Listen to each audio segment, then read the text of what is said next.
Welcome back, Pedestal Wives.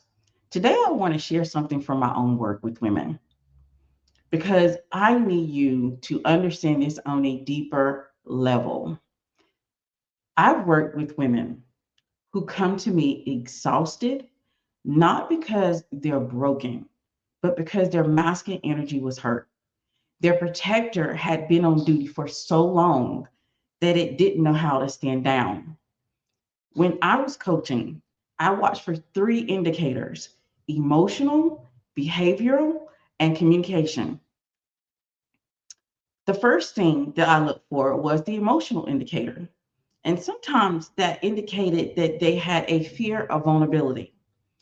I remember so many women who wouldn't even admit that they feared vulnerability, but they would want me to help them figure out ways to not be vulnerable. So they would come up with weird scenarios in order to get my help in not being vulnerable while dating. I would call them out on it, and then the real work began.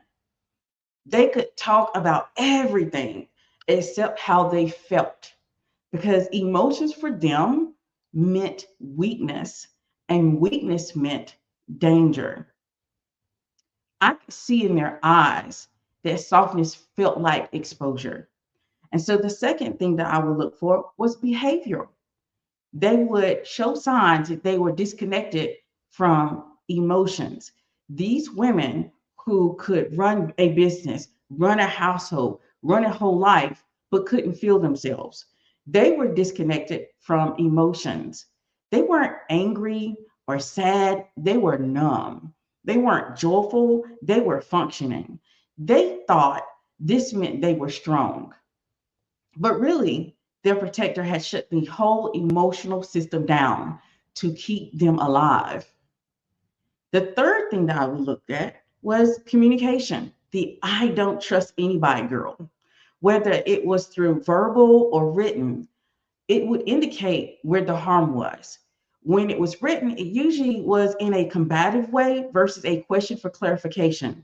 So, this communication indicator, the one that always told me exactly where the wound was, every woman who needed masculine healing said the same sentence in a different form: I don't trust anybody.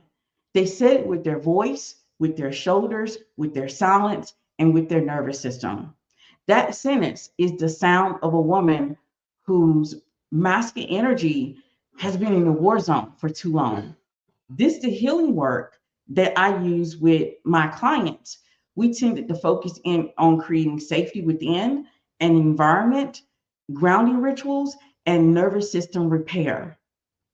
So in my work, we work together. We didn't start with femininity. We didn't start with softness. We didn't start with receiving. We started with safety. We did grounding rituals, breath work, body awareness, nervous system regulation. We created routines that told the body, you're not in danger anymore.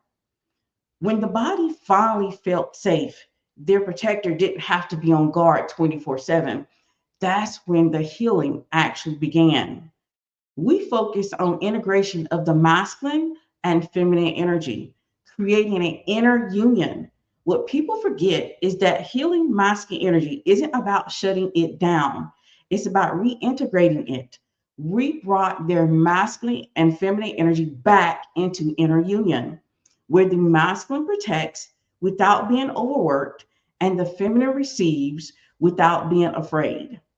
And the transformations were beautiful.